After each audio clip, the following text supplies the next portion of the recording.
मुंबईतल्या दुर्घटना नेमक्या कधी थांबणार हा सवाल आहे। कारण कधी आगीत तर कधी पूल कोसळून मुंबईकरांचा जीव जातोय। आता पुन्हा सीएसएमटी परिसरात पूल कोसळलाय। ऐन गर्दीच्या वेळी घरी मुंबईकर जात असतानाच पुलानं घात केलेला आहे। मुंबईत पुन्हा पादचारी पूल कोसळला।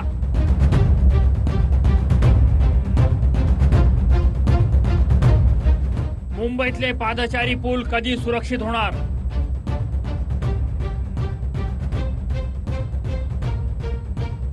वेळ ठीक 7:40 ऐन रात्रीची गर्दीची वेळ आणि त्याच वेळी छत्रपती शिवाजी महाराज रेल्वे स्टेशनला जोडणारा पादचारी पूल कोसळला।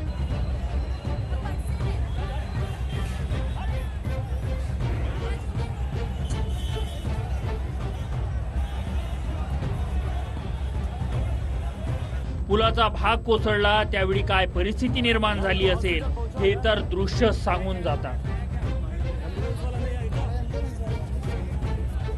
जवळपास पुलाचा 60% भाग कोसळला आणि सगळीकडे धावाधाव सुरू झाली।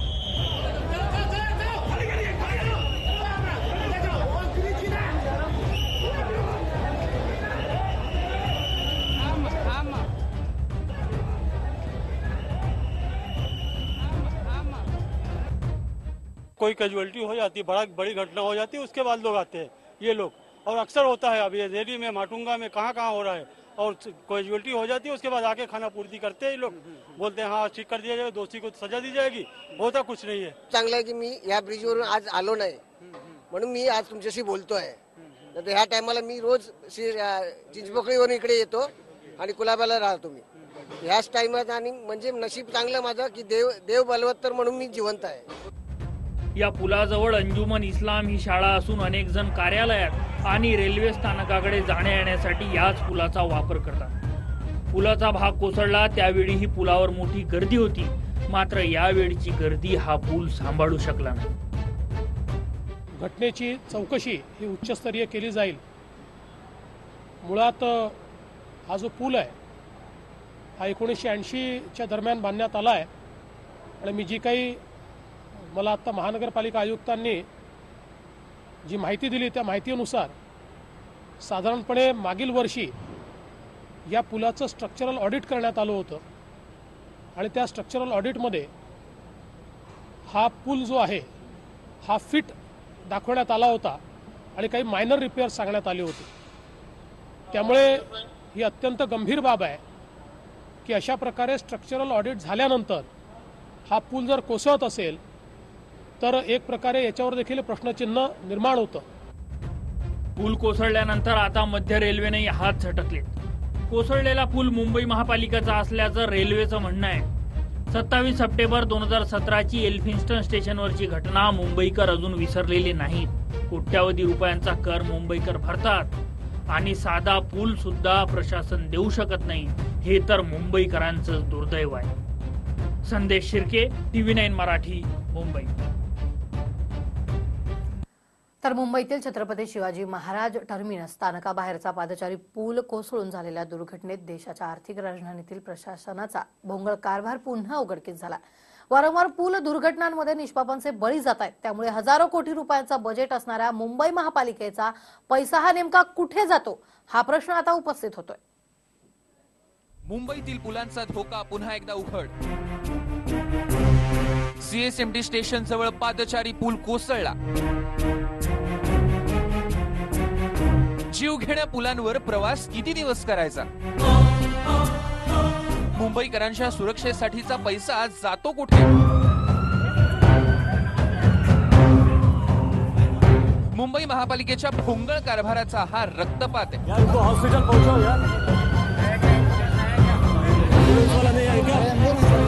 छत्रपती शिवाजी महाराज टर्मिनस स्टेशन बाहेरील या पादचारी पुलानं निष्पापांचा बळी घेतलाय।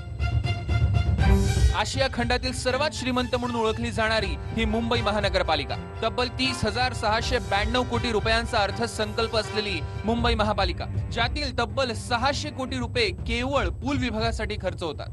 पण अशा घटना पाहिल्या की महापालिकेनं खर्च केलेले शेकडो कोटी रुपये कुठे मुरतात असा प्रश्न निर्माण होतो। मुंबईकरांच्या जीवाची, त्यांच्या सुरक्षेसाठी कुणालाच काळजी नाही असा संशय उपस्थित होतो. मुंबई कधी सुधारणार, मुंबईकरांचा जीवघेणा प्रवास कधी थांबणार असा प्रश्न आता उपस्थित होतोय. हॉस्पिटल के अंदर क्या विकासाच्या नावाखाली मोठमोठ्या घोषणा करायच्या, हजारो कोटी रुपये खर्च करायचे, पण ज्या बाबी सर्वसामान्यांच्या दैनंदिनीशी निगडीत आहेत त्यांच्याकडे डोळेझाक केली जात असल्याचं या घटनेनं पुन्हा एकदा समोर येतं. हा ब्रिज 100% धोकादायक नव्हता असा प्राथमिक अहवाल आहे. काही मायनर दुरुस्त्या सुचवल्या होत्या महापालिकेने, त्या सुरू व्हायच्या होत्या. त्या मायनर दुरुस्त्या होईपर्यंत पूल बंद ठेवायला पाहिजे होता का नव्हता, हा जो पूल बांधला तो कोणी बांधला, कोणाकडे मेंटेनन्सला होता, याची सगळी माहिती घ्यावी लागेल. त्यामुळे मुंबई महापालिका आणि रेल्वे मिळून या सगळ्याची चौकशी करेल. विशेष म्हणजे जर पूल धोकादायक होता तर यावरून प्रवासांची ये-जा का सुरू राहिली असा प्रश्न आता उपस्थित होतोय. त्यामुळे निष्पाप मुंबईकरांच्या मृत्यूसाठी दोषी असलेल्या अधिकाऱ्यांवर कडक कारवाई करण्याची मागणी केली जाते. छत्रपती शिवाजी महाराज टर्मिनस जवळ पूल कोसळून जी दुर्घटना घडली आहे, यामध्ये आत्ता मी माहिती घेतली, जवळजवळ या ठिकाणी 3 लोक मृत्युमुखी पडले आहेत, 2 क्रिटिकल आहेत आणि अनेक लोक त्या ठिकाणी जखमी आहेत. ही अतिशय दुःखद घटना आहे. या सर्व परिवारांसोबत आमच्या संवेदना आहेत. या संपूर्ण घटनेची चौकशी ही उच्चस्तरीय केली जाईल. दुसरीकडे मुंबई महापालिकेचे महापौर विश्वनाथ महाडेश्वर मात्र हा पूल रेल्वेचा असल्याचं म्हणत पुन्हा एकदा जबाबदारी ढकलण्याचा प्रयत्न करतात. तर रेल्वे प्रशासन मात्र हा पूल असल्याची माहिती देते. त्यामुळे अनेक निष्पापांचा बळी गेला असताना महापौर मात्र हात झटकत असल्याचं चित्र आहे. मुंबई महापालिका करत होते. आम्ही त्यासाठी पुनर्बांधणीसाठी आणि दुरुस्तीसाठी रेल्वेकडे एनओसी मागितली. आमचे खासदार राहुल शेवाळे आणि तत्कालीन आमचे जे नगरसेवक होते गणेश सानप यांनी सातत्याने एनओसी मागितली. रेल्वे प्रशासनाने कोणत्याही प्रकारची आम्हाला एनओसी दिली नाही. दुर्दैवाने ही घटना घडली. ये रेलवे पुल नहीं बांधा हुआ है, ये रेलवे के प्रेमाइसिस के बाहर है, CSMT स्टेशन के बाहर का पुल है, रेलवे का पुल नहीं है. ये रेलवे प्रेमाइसिस के बाहर वाला ब्रिज है, रेलवे के अंदर वाला ब्रिज नहीं है. और इससे रेलवे की ट्रैफिक वगैरह भी कोई अफेक्टेड नहीं है. रेलवे की ट्रैफिक नॉर्मल चल रही है, सामान्य चल रही है. रात्रंदिवस धावणाऱ्या मुंबईकरांच्या जीवावर बेतणाऱ्या अशा अनेक घटना मागील काळात घडल्या.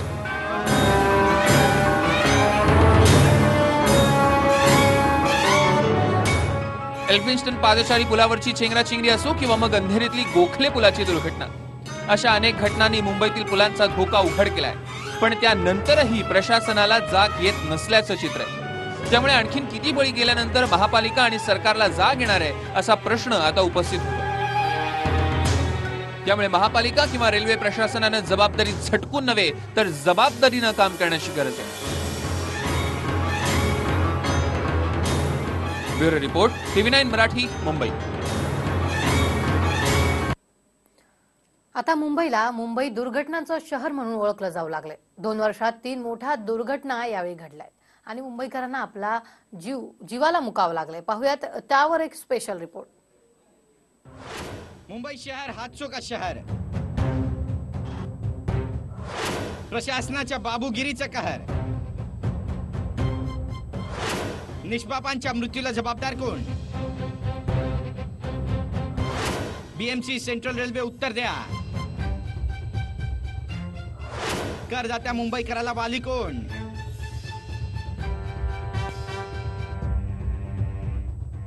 ही दृश्य प्रत्येक मुंबईकराच्या काळजाचा थरकाप उडवणारी आहेत. ही दृश्य प्रत्येक मुंबईकराच्या स्पिरिटचं पाणी करणारी आहे. ही दृश्य प्रत्येक मुंबईकराच्या तळपायाची आग मस्तकात घेऊन जाणारी आहे.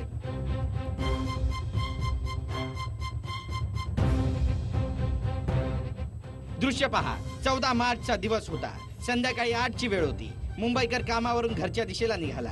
अचानक पादचाऱ्यांच्या पायाखालची जमीनच सरकली आणि 60 ते 70 लोक 25 फूट खाली कोसळले. 4 ठार झाले, 35 जखमी झाले. मुंबईत एल्फिस्टन दुर्घटनेनंतरची ही दुसरी घटना आहे ज्यात निष्पापांचा बळी गेलाय. छत्रपती शिवाजी महाराज रेल्वे स्थानकाबाहेरचा आहे. हा समोर जो आपण पाहू शकता हा जो ब्रिज आहे हा पादचारी पूल आहे आणि निश्चित या ठिकाणी हा जो समोर आपण पाहू शकता हा जो ब्रिज आहे हा पादचारी पुलाचा जो भाग आहे हा साधारणतः एक 40 ते 45 मिनिटापूर्वी हा ब्रिज जो आहे या ब्रिजचा हा जो स्लॅब आहे हा कोसळला. त्याच्या खाली जे लोखंडी पोलादी रॉड होते त्याच्यावर जे पादचारी पुलाचं जे सिमेंटचं थर होता तो या ठिकाणी कोसळलेला आहे. सिमेंट यापूर्वीही अशाच घटना घडल्या आहेत. 29 सप्टेंबर 2017 रोजी लोअर परेल मध्ये चेंगराचेंगरी झाली. 3 जुलै 2018 रोजी अंधेरीचा फुटओव्हर ब्रिज कोसळला. 14 मार्च 2019 रोजी CSMT फुटओव्हर ब्रिज कोसळला.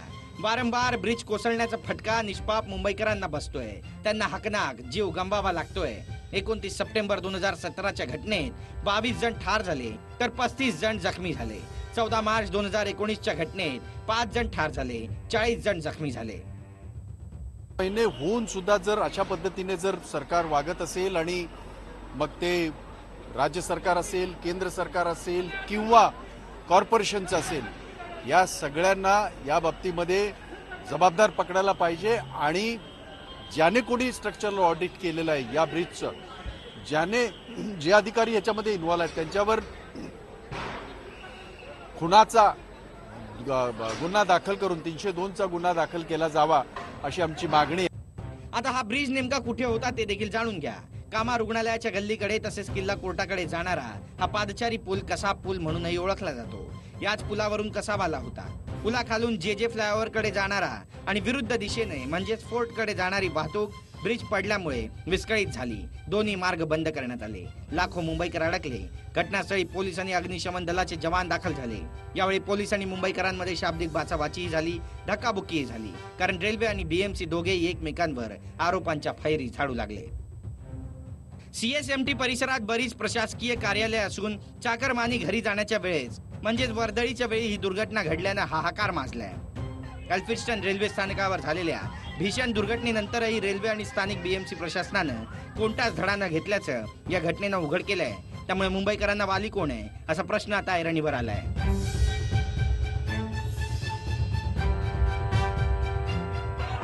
Bureau report TV9 Marathi, Mumbai.